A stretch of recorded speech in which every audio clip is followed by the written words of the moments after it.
Segunda parte do vídeo de arcadismo. Agora a gente começa já o arcadismo no Brasil, né?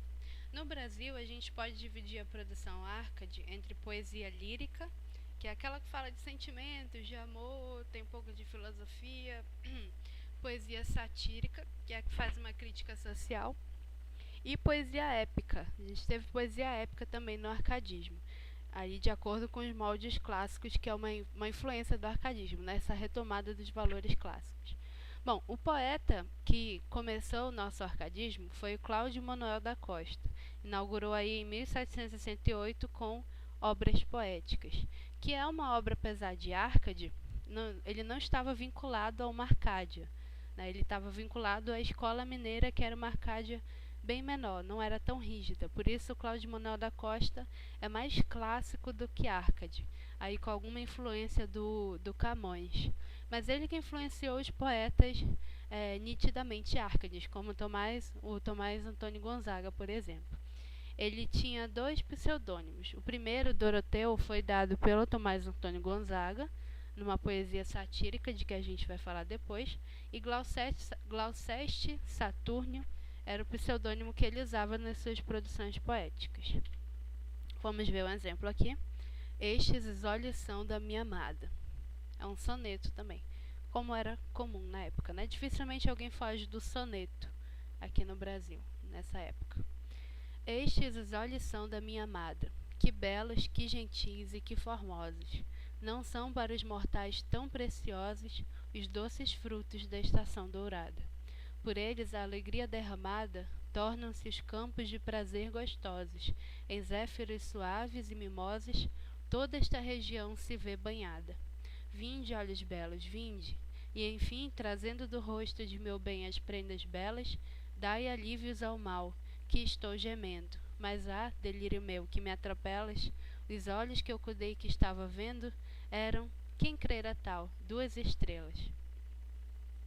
Bom, então percebam a ilusão. Ele começa a descrever os olhos da sua amada e, ao contrário do que seria esperado no arcadismo, são os olhos que influenciam a configuração da natureza, e não o contrário, né?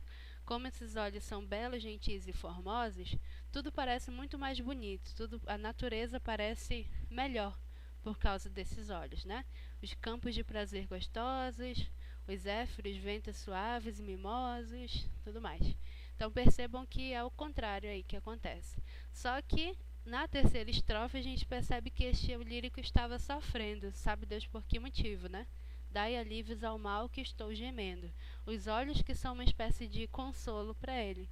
E no fim volta ao sofrimento porque ele percebe que era tudo uma ilusão. Ele não estava olhando os olhos da sua musa, mas estava olhando as estrelas. Então a gente volta para o tema da natureza. A musa é a própria natureza, por que não? Tá, o mais interessante do arcadismo no Brasil, pelo menos na poesia lírica, é o Tomás Antônio Gonzaga, que produziu uma obra lírica chamada Marília de Dirceu. Marília de Dirceu é dividida em 3 partes.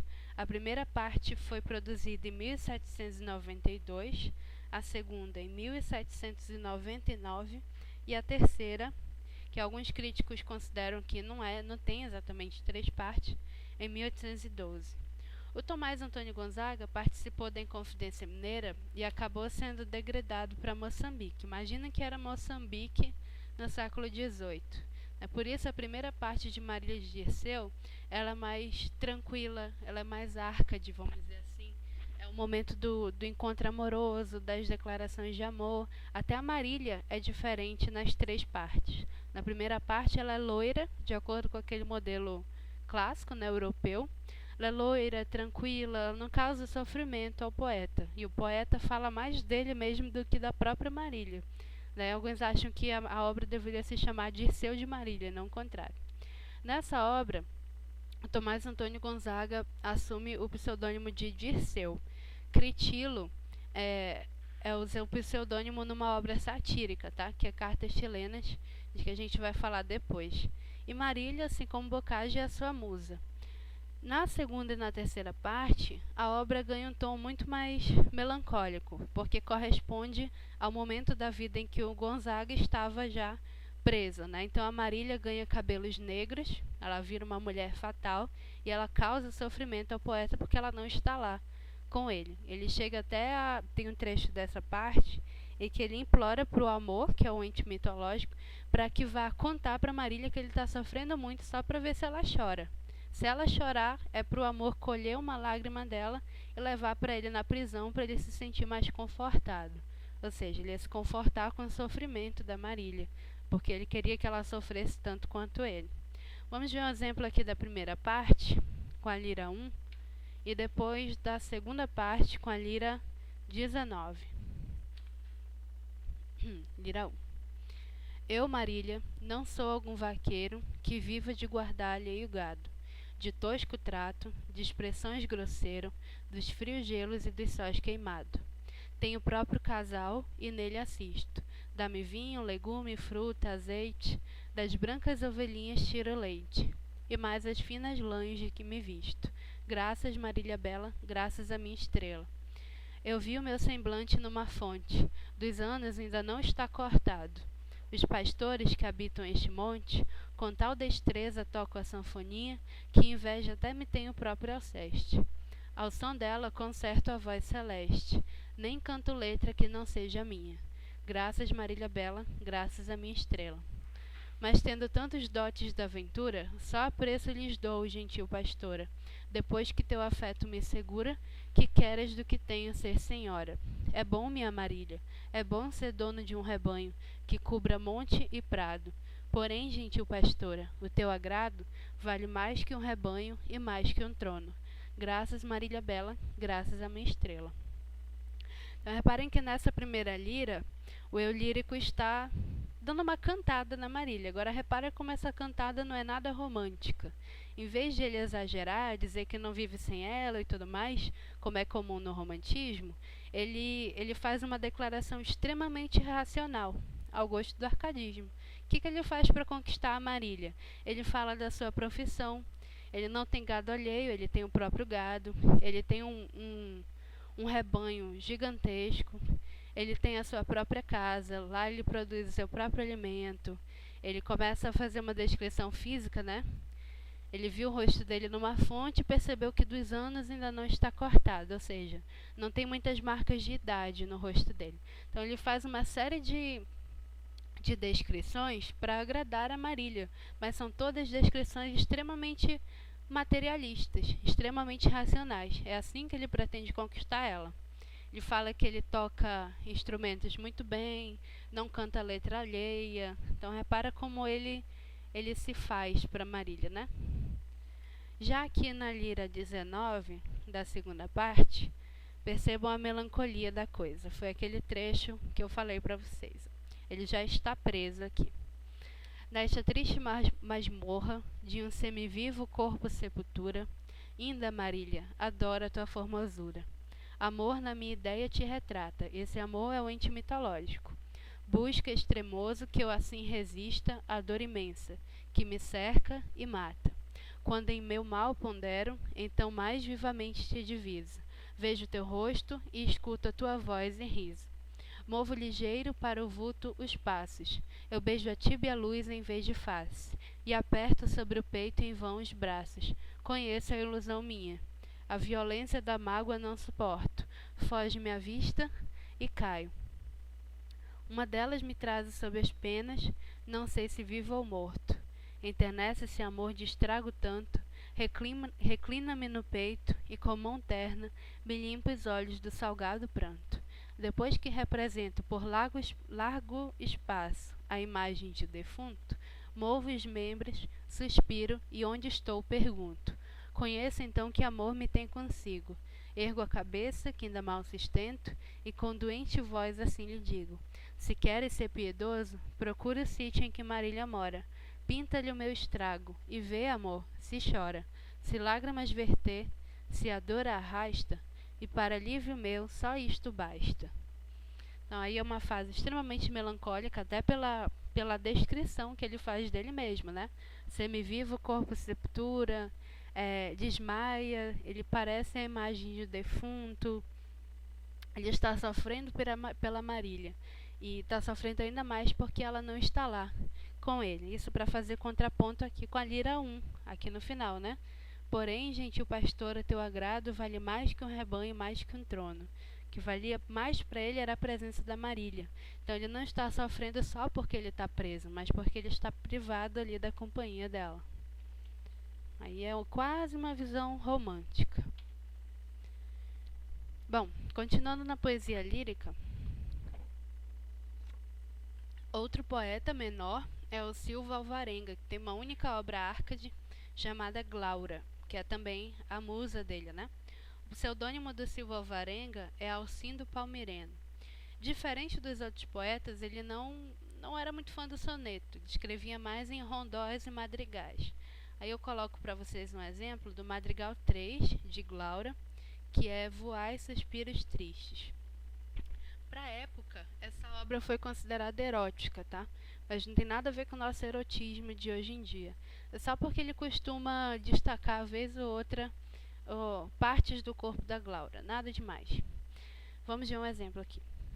Voai suspiros tristes, dizei a bela Glaura que eu padeço. Dizei o que em mim vistes, que choro, que me abraso, que esmoreço.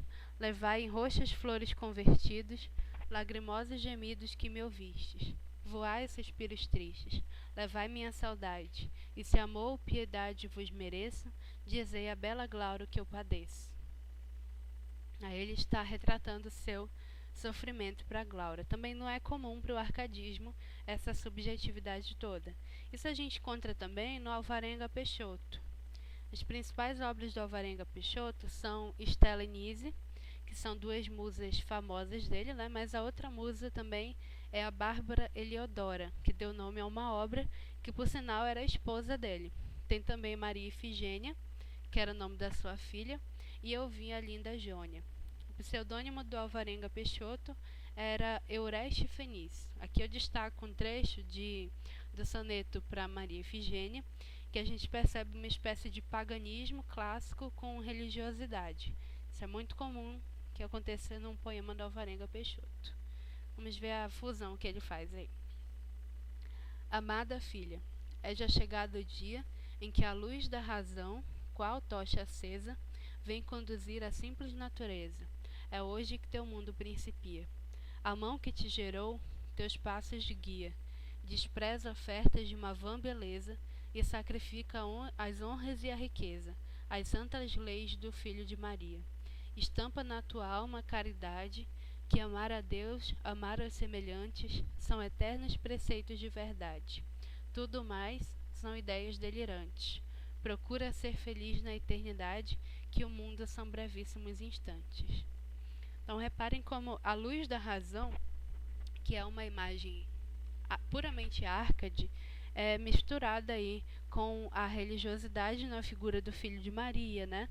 A ideia da eternidade, de Deus. A gente vê uma espécie de fusão dos ideais árcades iluministas com esse catolicismo aí nesse poema.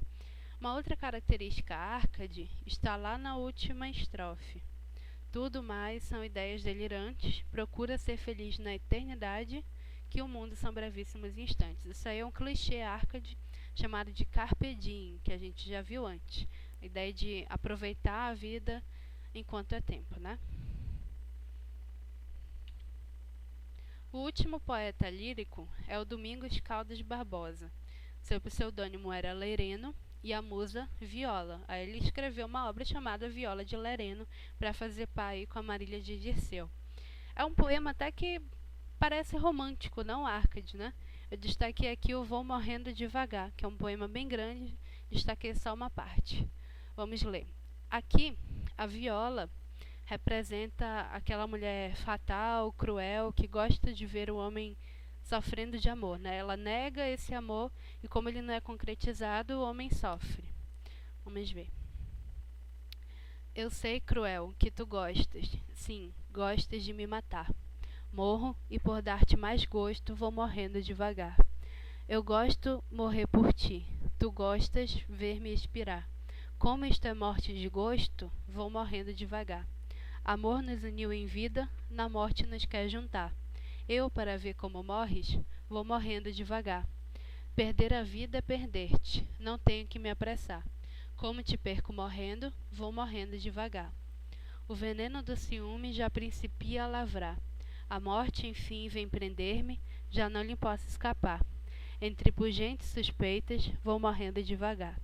Já me vai calando as veias teu veneno de agradar. E gostando eu de morrer, vou morrendo devagar. Quando não vejo os teus olhos, sinto-me então a expirar. Sustentado de esperanças, vou morrendo devagar. Os ciúmes e as saudades, cruel morte me vem dar. Eu vou morrendo aos pedaços, vou morrendo devagar. É feliz entre as desgraças quem logo pode acabar. Eu, por ser mais desgraçado, vou morrendo devagar. Mas abrigado a teu nome, vou morrendo devagar. Aguardem a terceira parte do vídeo agora sobre poesia satírica e poesia épica.